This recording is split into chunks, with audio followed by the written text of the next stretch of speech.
কুয়া নিয়ে কত গল্প শুনেছি।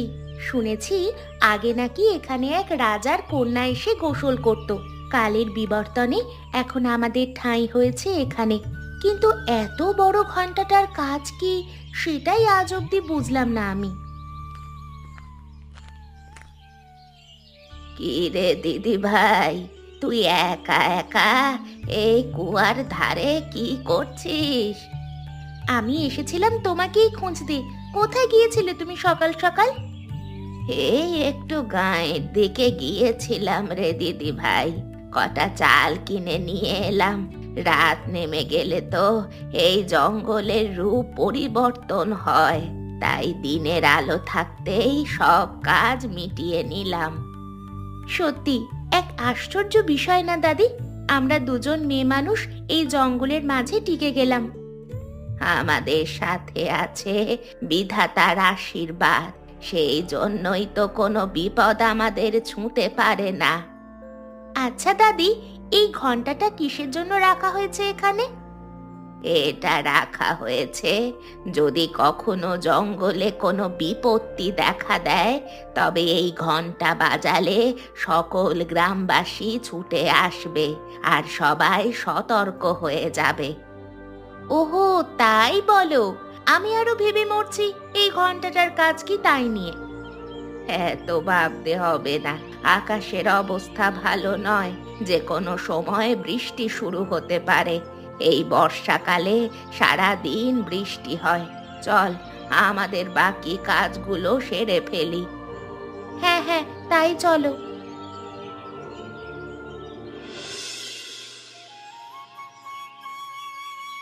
আজ তুমি অফিসে যাবে না? কোনো তাড়া দেখছি না যে তোমার অফিসে যাওয়ার জন্য। আজ আর অফিসে যাব না। এই ঠান্ডা ঠান্ডা আবহাওয়ায় অফিস যেতে ভালো লাগছে না। আর তাছাড়া এই বছরে সব ছুটি জমে আছে, তাই ভাবছি আজ মোহিনী গ্রামে ঘুরতে যাব। মোহিনী গ্রাম? সেটা আবার কোথায়?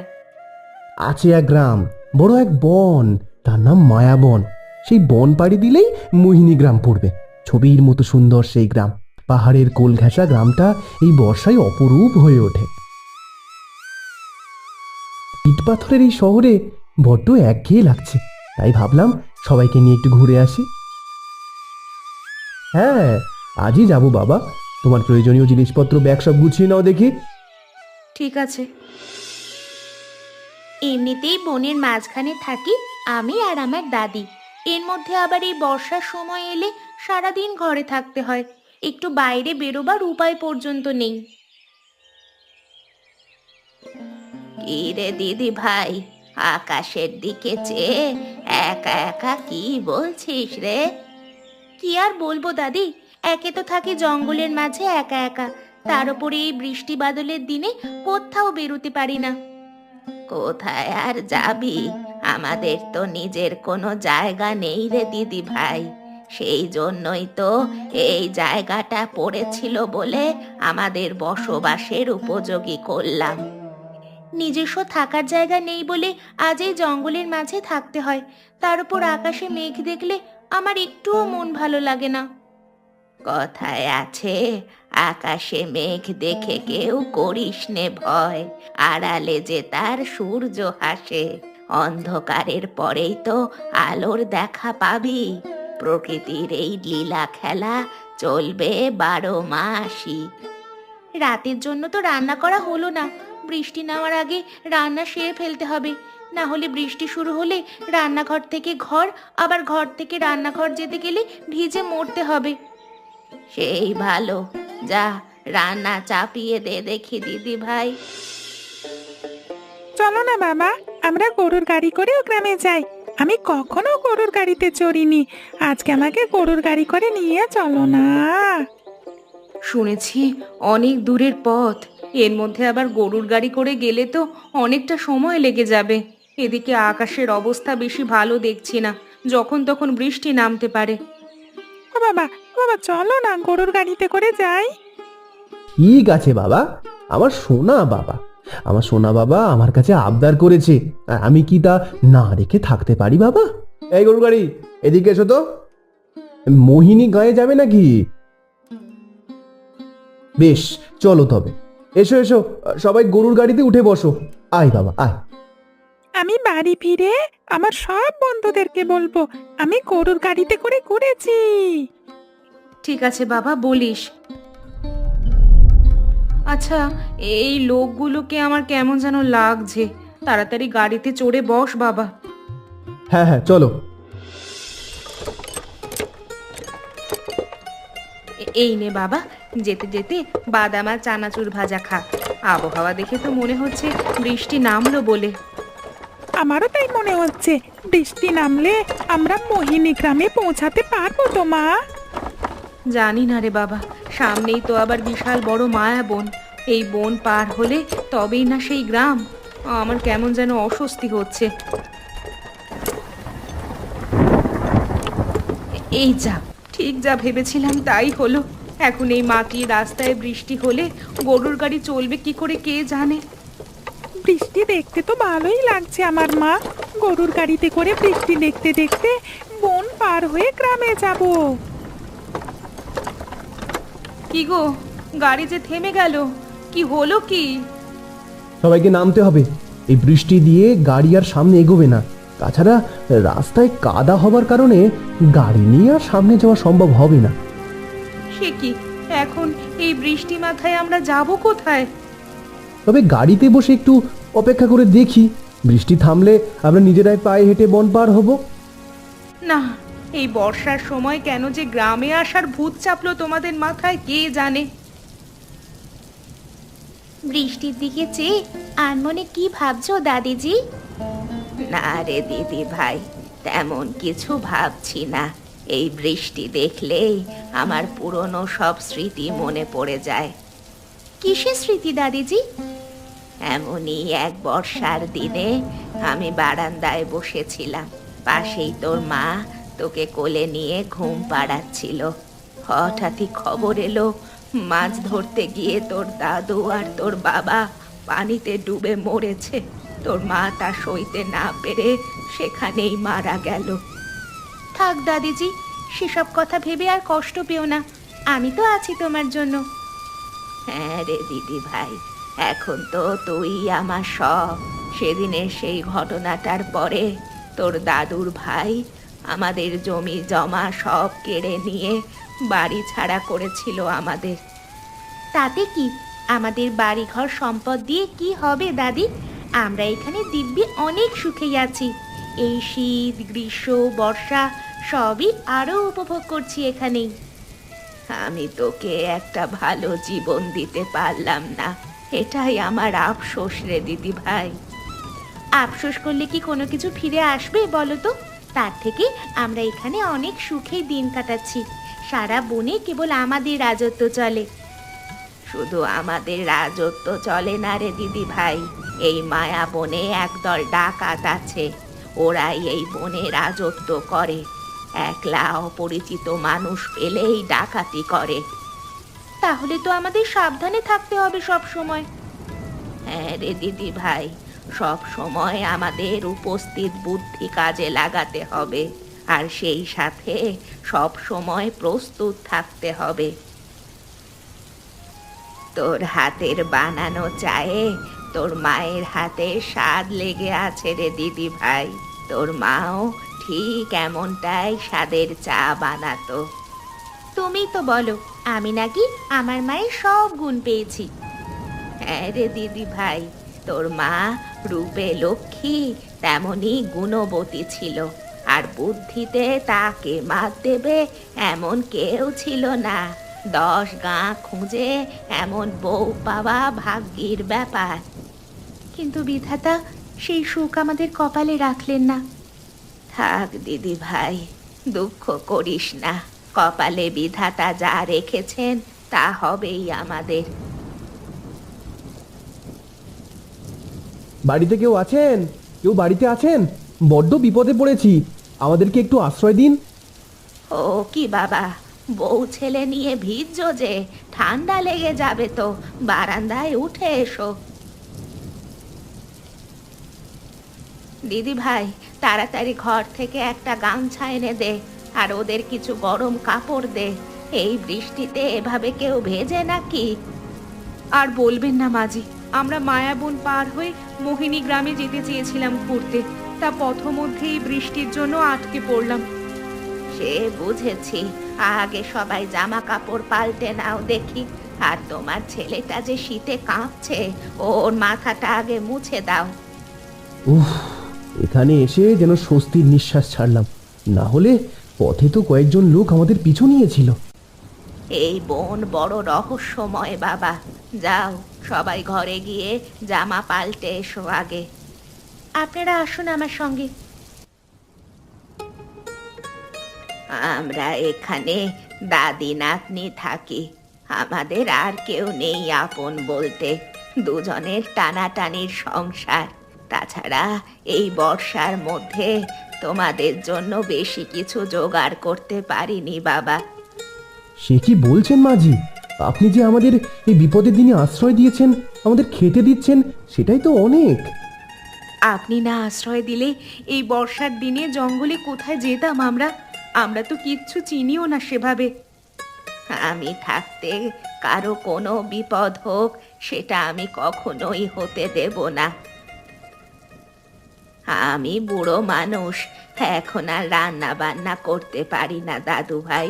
রান্না বান্না সব এখন আমার এই দিদি ভাই করে। এখানে আছে পনিরের তরকারি আর মাছের তরকারি।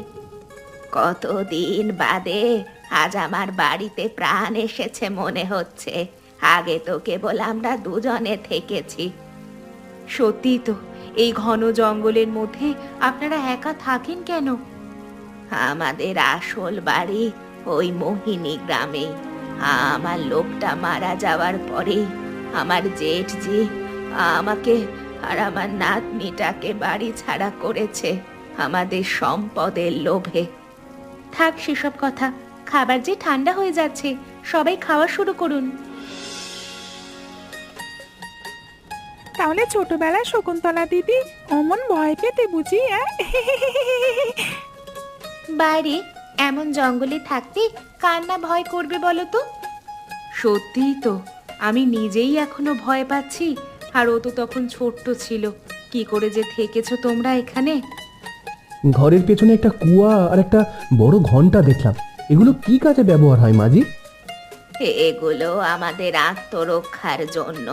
কোনো বিপদ পড়লে বা জঙ্গলে কোনো অঘটন ঘটলে ওই ঘন্টা বাজালে সবাই ছুটে আসবে। বাহ, বেশ ভালো বুদ্ধি তো। তোমরা বসো, আমি দেখছি। মাইজি, বড্ড বিপদে পড়ে এসেছি। রাতটা আমাদের একটু আশ্রয় দেবেন? আমরা মোহিনী গ্রামে যাব বলে বেরিয়েছিলাম, কিন্তু এই বর্ষায় আটকে গেলাম। আজকেই শহর থেকে একটা পরিবার ওই মোহিনী গ্রামে যাওয়ার পথে আটকে গিয়ে এখানেই আশ্রয় নিয়েছে। তোমরাও এসো তবে। বড্ড উপকার করলেন মাইজি, বড্ড উপকার করলেন। এ কি, এরা কারা? এই লোকগুলোই তো আমাদের আসার পথে আমাদের পিছু নিয়েছিল। আসলে আপনাদের কোথাও একটা ভুল হচ্ছে। আমরা কোনো খারাপ মতলবে আপনাদের পিছু নিইনি। আমরা এই গায়ে নতুন এসেছি তো, মায়াবন পার হয়ে মোহিনী গ্রাম ঘুরে দেখা উদ্দেশ্য। আপনাদের দেখে মনে হলো আপনারা শহর থেকে ঘুরতে এসেছেন, তাই ভাবলাম আপনাদের পিছে পিছে আমরা এই গ্রামে ঢুকবো। আমরা তো এখানের কিছুই চিনি না। রাত তো অনেক হলো, এবারে সবাই ঘুমোতে যাওয়ার দরকার।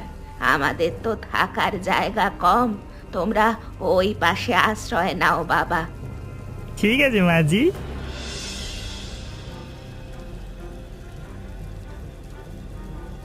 কি হলো? কিসের এত শব্দ? এ কি, ওদের এভাবে বেঁধে রেখেছো কেন? কে কে তোমরা?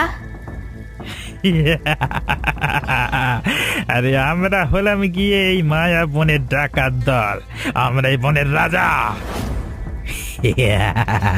ওস্তাদজি, ওরা আমাদের জায়গা নিয়ে নিজের বিপদ ডেকে এনেছে।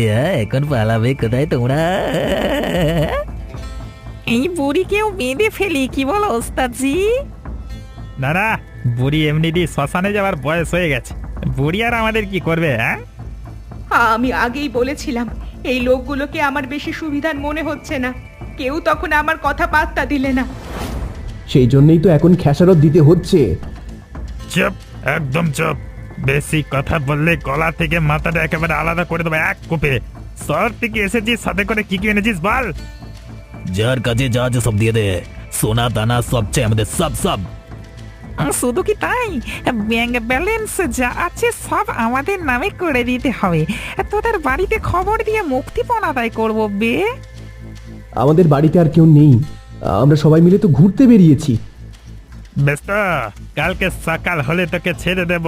শহরে ফিরে গিয়ে আমাদের জন্য 10 লক্ষ টাকা নিয়ে আসবি। এত টাকা আমি কোথায় পাবো? আমি তো সামান্য চাকরি করি একটা। চুপ থাক একদম, বেশি কথা বললে ফল কি হবে জানিস না?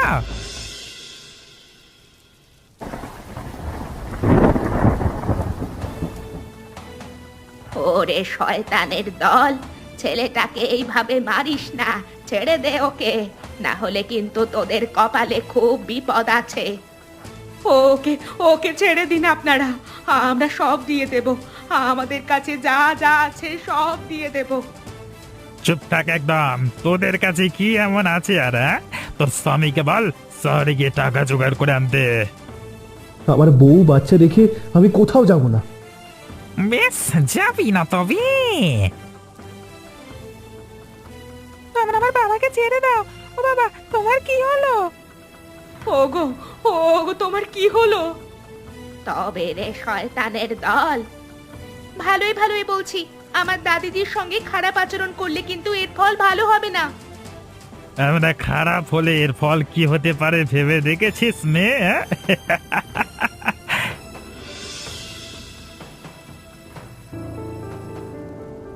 না, এই মশা মাছির জ্বালায় তো আর থাকা যাচ্ছে না। এমনিতে বাইরে বৃষ্টি হচ্ছে, তার উপরে মশা মাছির জ্বালাতন। এ বুড়ি, কিছু একটা কর তাড়াতাড়ি, নাহলে এই মশার কামড়ে তো জ্বর এসে পড়বে আমাদের। এই আমি কিছু করতে পারবো না, তোরা তোদের কর্মের ফল নিশ্চয়ই পাবি। না, এই বুড়ি দেখছি মরবার পাখনা গইয়েছে। হ্যাঁ ওস্তাদ, বুড়িকে এক ঘাটি শেষ করে দেবো নাকি? না না, এমনিতেই বুড়ি আর বেশি দিন বাঁচবে না। তার উপর মরা মেরে লাভ নেই। তাড়াতাড়ি কি যারা কর বুড়ি, না হলে কিন্তু এবার তোর নাতনির কপালে দুঃখ আছে। খবরদার পাপীর দল, তাহলে তোদের আমার হাত থেকে কেউ বাঁচাতে পারবে না বলে দিলাম। আমার নাতনি একটা ধূপ বানাতে পারে, সেটা বানিয়ে ধোঁয়া দিলেই মশা মাছি সব চলে যাবে। বেশ তো, তাহলে তাই বানা দেখি মেয়ে। কি করে বানাবো শুনি? আমার হাত পা তো সব বেঁধে রেখেছেন আপনারা। বেশ, তবে খুলে দিচ্ছে, কোনো চালাকি নয় বলে দিলাম। দেখছিস তো একজনের কি হাল হয়েছে। বেশি চালাকি করলে সবার হাল এমনই হবে। শম্ভু ভাই, ওর বাঁধনটা খুলে দাও দেখি।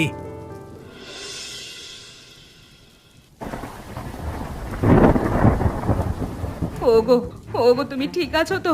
তোমার কিছু হয়নি তো? না না, তেমন কিছু হয়নি গিন্নি, কেবল মাথাটা একটু ঘুরে গিয়েছিল। এখন চলো চলো, আমরা বাড়ি চলে যাই। হে কি, একবারই খেয়ে তোমার সব স্মৃতিশক্তি লোপ পেল নাকি? সামনে যে ডাকাত দল বসে আছে সে খেয়াল আছে? এই স্মৃতি নিয়ে শহুরে বাবু নাকি চাকরি করে? হ্যাঁ,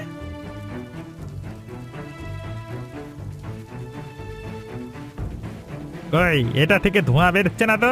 এটা কি বানিয়ে এনেছিস তুই মেয়ে? হ্যাঁ, এক্ষুনি ধোঁয়া বের হবে, সবাই এটার কাছে এগিয়ে আসুন। একে একে সবার কাছে গিয়ে ধোঁয়া দিতে পারবো না আমি। দেখ মেয়ে, তোর মতি গতি কিন্তু আমার ভালো লাগছে না। কোনো চালাকি না। বেশ, তবে মশা মাছি তাড়ানোর দরকার নেই। না, একটু এগিয়ে গেলে ক্ষতি কি? চলো সবাই একটু এগিয়ে যাই থালার দিকে, চলো। মাগো, আমার চোখ গেল, আমার মুখ গেল। শয়তান মেয়ে, আজকে তোর একদিন কি আমার একদিন হয়েছে রে। চোখে দেখলে তবে না আমাকে ধরবে। দাদিজি, সবার বাঁধন খুলে দাও। ওস্তাদজি, আমি যা চোখে দেখতে পাচ্ছি না। জ্বালা করছে, জ্বালা করছে, জ্বালা করছে। আমি আমি আমি আমি আর পাশের দিকে দেখতে পারবো না। চুপ থাক, আমরা এমনিতেই চোখে দেখতে পাচ্ছি না, আর ওপরে আছে বাসন থেকে নিয়ে। চুপ থাক, চুপ থাক। মার দিদি ভাই, মার মার, অনেক আমার বাড়ি এসেছে কিনা ডাকাতি করতে। বোঝ বোঝ এবার খেলা। ও বাবা গো গেলাম গো, আমাদের ছেড়ে বুড়ি, আমরা আমরা আমি একবার যদি চোখে দেখতে পাই না তবে তো হল বিহাল করবো, কচু কাটা করবো। চোখে দেখলে তবে না আমাদের ধরবি? আমি তো দেখতে পাচ্ছি একটু একটু। এবারে পালাবি কোথায় তোরা? কেউ ভয় পাবে না, আমার সাথে সাথে এসো, ওরা আর আমাদের ধরতে পারবে না। একটাও যেন পালাতে না পারে, সব কটাকে ধর, আজকে ওদের শেষ দিন। এ ব্যাপার ভাবিজি, আজকে হঠাৎ এত বছর পরে ঘন্টা বাজালে কেন? কি ব্যাপার দাদি, এই লোকটা তোমাকে ভাবিজি বলছে কেন? এই লোকটাই সেই পাপী যে আমাদের সব কেড়ে নিয়েছে দিদি ভাই। সে কথা বলে আমাকে পাপের ভাগীদার করো না ভাবিজি। আমি তো তোমাদের ফিরিয়ে নিতে এসেছিলাম, তুমি তো তোমার জেদে আর ফিরে গেলে না। তোমার চিন্তায় সাবিত্রী মারা গেছে। কি ছোট মারা গেছে? হ্যাঁ ভাবিজি, বিধাতা আমাকে তোমাদের সাথে করা অন্যায়ের শাস্তি দিয়েছে। এবারে ফিরে চলো বাড়িতে। কিন্তু এই ডাকাতদের কি করবে? এত বছর পরে এই ডাকাতগুলো ধরা পড়লো তবে, এজন্যই বুঝি ঘন্টা বাজিয়েছিলে? হ্যাঁ, ওর বাবা তো সেই কখন থানায় গেল পুলিশ ডাকতে, এখনো তো এলো না। সে আসবে কি করে? যাবার পথে অজ্ঞান হয়ে পড়েছিল, আমার লোকেরা তাকে হাসপাতালে নিয়ে গেছে। এই লোকটাকে নিয়ে আর পারি না, কি যে করে না। বলেছিলাম না আমাদের সাথে এমন করার ফল তোরা হাড়ে হাড়ে টের পাবি। মেয়ে মানুষ পেয়ে ভেবেছিস পার পেয়ে যাবি? আমাদের ঠাকুমা নাতনির বর্ষার দিনেও গায়ে জোর না থাকলেও মনে বল ঠিকই আছে। দাদিজি ও নাতনি মিলে এই বর্ষার দিনে ডাকাত মুক্ত করলো এই মায়া বনে। এখন থেকে সবাই নিরাপদে এই বনে ঘুরতে পারবে।